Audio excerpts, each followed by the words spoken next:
It's Jim Csek with KelownaNow with your need to know the day after the big Halloween. Did you guys have a great time, Ian? I got Ian with me, Ian Burns, the managing editor. Well, someone had a good time. Yeah, the kids had a good time. Yeah, they get lots of candy. It's weren't allowed to eat it though, but Yeah, they did get a lot. so you're just collecting it. Pretty much, yeah. He also got some Pokemon cards, which I thought was quite cool. There you go. I didn't even know Pokemon was still a thing. So there you go. First story, food costs out of control. Kelowna's Fix Cafe permanently shutting its doors. Another, like, it's a really sad situation. They're saying high food costs, high everything almost, and then they're also blaming the Airbnb policy that the NDP put into place. Any thoughts on that, Ian? Yeah, it's sad, isn't it? But I mean, it's always the hardest kind of business to run, isn't it? Food. Well, especially, they also blamed rent, didn't they? Yes, yeah, the rent went up like 20+% or something like that. Tough slugging for restaurants, especially after COVID and then the forest fire and then like the Airbnb policy, and it seems that's the one that the NDP are not really willing to back off. Even their NDP candidate, Loyal Wooldridge, was saying that it needs to be fixed here in Kelowna, and here's another example of them saying it's contributed to the cost of their business, right? A 22.5% rent increase, food costs out of control. This is not the only restaurant we've seen go. We just also did the story on the one downtown, the Orchard Room and Craft Kitchen or something like that. And that's not the only ones either. There's been other ones as well. So Rods, yeah. I mean, Jason's in the background there telling us all. He's got the list back there. And you're going tonight, aren't you? Fix, yeah. You managed to you got your mic on there. He doesn't know where it is, but anyway. So again, tough slugging for businesses in general. Never mind just restaurants, just in general, restaurant. Quebec freezing major immigration schemes. It seems that Quebec always gets to say what it is, right? They definitely are more vocal. I'd say between them and Alberta, they're calling the shots more often than just going along with what the federal government says. Yeah, in a way, they're kind of they're so fascinating, aren't they? The nation within the nation. Yeah, and they basically are definitely, and right now they get to call the shots a lot more because that's how the Trudeau government is hanging on to power too, like them and the NDP, right? But they're saying they're tightening their immigration controls, that the people aren't learning French, and they're really big on their culture, right? So they really are trying. I mean, you live just a few minutes from Quebec, just down the hill and across the river. Yeah, they've got all the nice parks over there. There you go. Gatineau. And then snowfall already on the Coquihalla and the connector. So make sure you got those winter tires on. You're supposed to have, by law, you're supposed to have winter tires on if you're traversing the mountain passes, and that's the Coquihalla, the connector. And then if you're going east, that's the Rogers Pass, right? So be forewarned that there could be snow in your travels. And I'm going to Calgary, so I'm hoping to get through it without meeting any snow, but I understand that there's rain or snow in the forecast. RCMP, big bust, and again, the Okanagan is part of it. Falkland, actually, just outside there. Big search. Well, look at all that. This is one of the largest and most sophisticated drug super labs in this small BC town of Falkland, which is just past Vernon there, if you're going towards Kamloops. I'm sure a lot of people have driven through Falkland. I've stopped there a few times in the restaurant, especially on motorcycle trips. It's a very popular thing for motorcycle rides to go up to Kamloops and come back the other way too. So, any thoughts on that? Like, lots of stuff going on in there, lots of buckets there. Yeah, I mean, it's just astonishing, isn't it? And the cops in their press conference said that it's undoubtedly saved thousands of lives. So that's good news, at least. Yeah, I don't think anybody, it doesn't look like that's a very, drugs, I wouldn't think they're that safe anyway, but that doesn't look like a very safe environment for making drugs. Looks very dirty and messy, and not that that's part of it. Yeah. But sure, they're not wearing the correct masks and whatnot. No. And then some more bad news. BC port employers issue lockout notice in labor dispute with foreman union. So more pressures in our economy. This time, they've served strike notice. The BC Maritime Employers Association says in a statement that it issued a formal notice that it will defensively lock out members of the International Longshoreman Warehouse Union Local 514 starting on Monday. So that could again cause some grief for the Canadian economy. Yeah, it's terrible, really, isn't it? When you think how important those ports are to the Pacific. It's the only access that we have, really. Well, that's absolutely crucial to the economy. Export and import, right? I mean, for people trying to sell their goods and us receiving goods from overseas. In the ongoing saga, another ER shut down. Patients this time told to go to Kamloops during this 25-hour closure. And this time it's the Nicola Valley Hospital in Merritt will be closed from 7 a.m. till 8 Saturday. So I think we should do a story on this, Ian. Like we've got the one in Oliver that's 35 plus closures so far this year. We've got the one in Lillooet that we talked about yesterday. And then we've got the one in this one now. And then we also had the one in 100 Mile House. Yeah, it's just relentless, isn't it? I mean, I couldn't actually tell you now how many times I've asked for an interview with Adrian Dix. It's beyond counting, but he's not keen for whatever reason.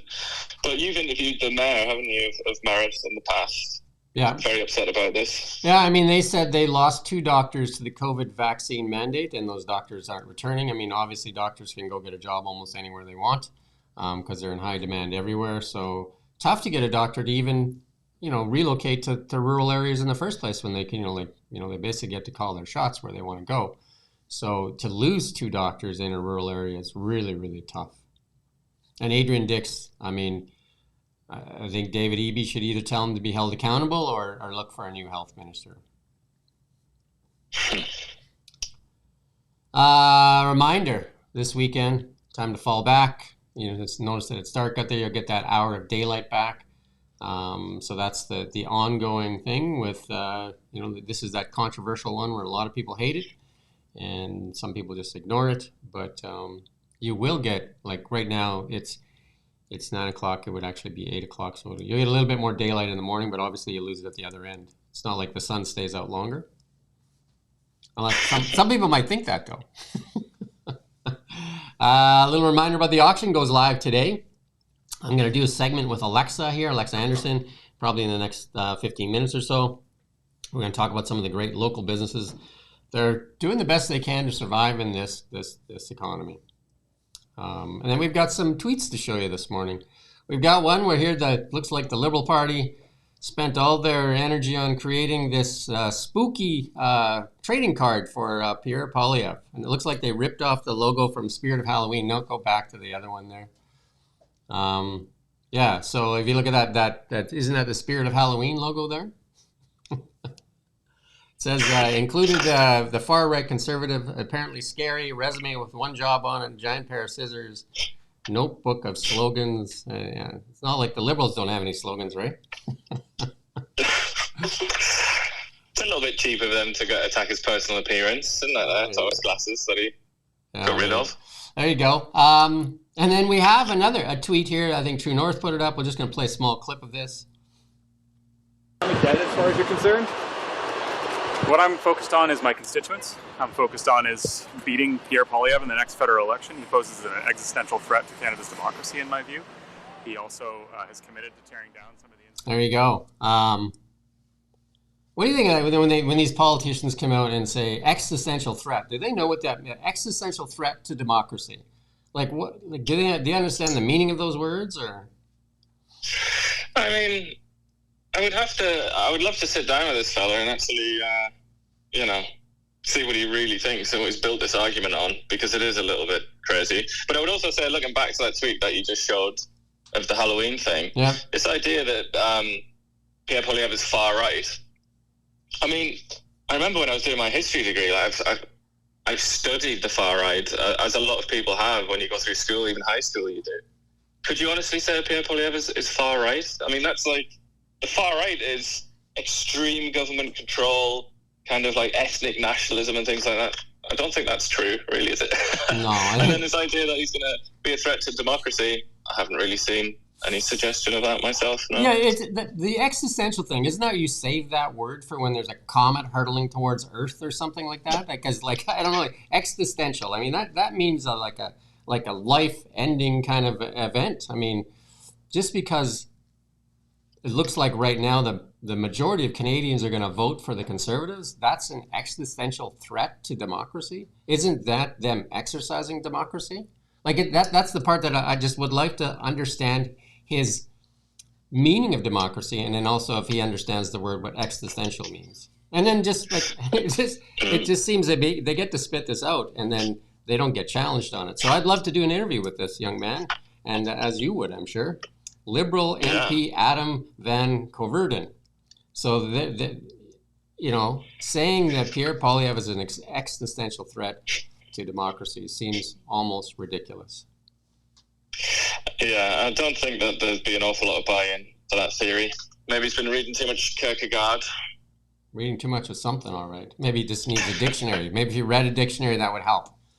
And then just some Halloween stuff. We've got a picture of a not a picture, we got a little video of a Cybertruck there, all decked out. This has got to be one of the scary costumes of no, we don't have a video. But anyway, if you go on there, you can find this video. This thing was cruising around, and it's pretty scary looking. He's got a lot of spikes on it. Look, the Cybertruck in itself looks pretty intimidating. I've seen some police departments deck them out, and they definitely look intimidating, right? So, and then a little bit more on Tesla. We've got the Model 3, which when it first was launched 4.5 years ago, there was a lot of publications that came out and said 15 reasons why this vehicle will not be successful. Well, now last year the #1 best-selling car in the world, best-selling car overall in Europe, on track to become the best-selling car in the United States. And it's also the most American-made car, and also the best-selling car by revenue in the world, $50 billion in 2023. And it's only 4.5 years old. That speaks volumes to what this car means to people, and how people have attached themselves. Because electric, I guess I would say I'm biased. I believe electric, you can find them, they're cheaper, better, faster, and safer. Definitely, they have the highest safety ratings, so they are. And you've experienced a Tesla now too, and you've started to share your affinity with that, even with your wife and that. Yeah. Well, I mean, I would advise. That's what I've done, really. That's all I've done. I've told people just go and have a drive of one, just see what it's like. Just because, even just on a kind of cultural level, just as something to experience and something to do. I think. I mean, soon it'll be ubiquitous, won't it? In the next sort of 10 years, all cars will have self-drive, I imagine. But right now, it's kind of like the vanguard, isn't it? And it's well worth that. Well worth trying out, I think. There is a lot of talk that this full self-drive will launch in the first place is Palo Alto for Tesla. So that there's a lot of talk about that happening right away. Version 13 of the software is about to be launched, they say, before Christmas. So it'll be interesting to see. I mean, you've used it. I use it every day. It's pretty amazing technology. And it's mostly all AI. All the full self-drive is mostly all vision-based learning. So keeping on in the AI theme, ChatGPT launches search. So now you can search the web with ChatGPT. So that'll be interesting to see. I haven't tried it out yet today, but I will definitely give it a whirl. Interesting times indeed, right? Where they continue to launch and improve these products at speeds like unheard of, really. This is where we have video. Sure, you can play that video.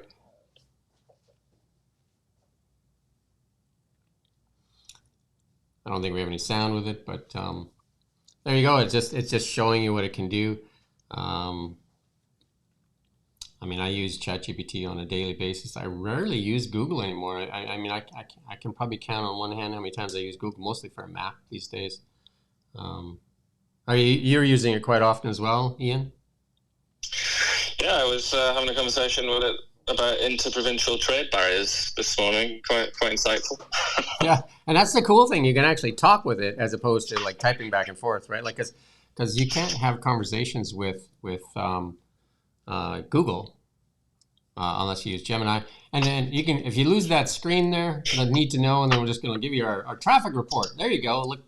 Looking down upon Highway 30 or Highway 97 or Harvey, as some people call it, traffic seems to be flowing quite smoothly. Wouldn't you say, Jason? Surprisingly Jason's just so. like, there you I think go. everybody slept in because of the late night trick or treating last night. Trick or treating, yeah. So people got bags full of candy. I think the weather was accommodating for the trick or treating for sure. And the markets, yesterday was a down day almost everywhere, and today looks like another big up day. The Dow's up, Nasdaq's up, TSX up, gold up, Bitcoin up, everything's up. So there you go. But in the jobs numbers in the U.S. disappointed greatly. They were expecting 100,000 jobs, and they got like 12,000. So a big disappointment in the jobs numbers. And of course, they came out saying why it's disappointing, but blaming it on the Boeing strike and blaming it on the hurricane. And then they revised the prior month's jobs numbers down as well. So it'll be interesting to see. We have today with us Mario Canseco, the pollster, and Renee Merrifield at 1 o'clock, and we're going to talk the U.S. election. It's going to be a big day on Tuesday. Lots of stuff focusing around Big Tuesday, right? Any thoughts on the U.S. election there, Ian? Well, it seems now there's just a huge arguments going on between pollsters. Some of them now seem to think that there's been a last-minute Kamala Harris surge. But a lot of the big dogs like Nate Silver seem to think that the advantage is Trump's. So it's going to be very interesting. Yeah, it's interesting to see. Like, there was also that hoopla that came out that continues on the garbage comment with the stenographers in the White House now saying that the press corps actually edited that without their permission, and so now they're kind of like fighting with each other. So if you picture that, there's the court stenographer, you got that person, if you sitting there, and then all of a sudden, it's like the old librarian, right? And she's diligently typing, and all of a sudden, now they're angry. So it's an interesting world for sure, right? So a lot being made out of garbage. They'll fight over anything, won't they? How's that? A lot being made out of garbage. Yeah, including memes, Donald Trump memes. There you go. Memes are the thing, I guess, right? Memes are like, and that's why they want to put Elon Musk in jail. Too many memes, I guess. He's the meme king, as well as everything else, right? But in some ways, they kind of cut through more effectively than a 2,000-word New York Times expose or something, don't they? Because there's something so endearing about them, and they're so often so intelligent, aren't they? They're the modern day editorial cartoon. Yeah. Really? You know what I mean? Because the editorial cartoon, a lot of people used to buy a newspaper just to get the editorial cartoon. So the meme is just a modern version of the editorial cartoon. Like, I mean, and people are so angry about memes sometimes, but they were never angry about the editorial cartoon. So what's the difference, really? Isn't it? It's poking. Quite similar, yeah. It's poking. And in the old days, in the Georgian times in England, there was Hogarth and a few others like that, like satirists. And they used to also do cartoons in Punch and things like that, and they were very controversial. So I guess they're in that spirit, aren't they? And then Monty Python used to be very good at that kind of stuff, and then even SNL before they became politically correct. Yeah, well, it's kind of satire, isn't it? And if it's related to politics, then I think you're going to be on dangerous ground sometimes, aren't you? There you go. So the memes are the modern day editorial cartoon, because you don't see a lot of editorial cartoons because they were mainly in newspapers. So they don't. I think I've seen them on Fox. I don't know if I've seen them anywhere else, but they don't do a lot anymore, right? But memes have basically taken their spot, right? Yeah. There you go. If you look at a meme as an editorial cartoon, then maybe you won't get so offended. I think that's it for today, though, and we thank you for watching KelownaNow. We don't just report the news. We live here too. We're your neighbors, bringing you stories that matter to all of us. No government funding, no outside influence. KelownaNow, local, independent.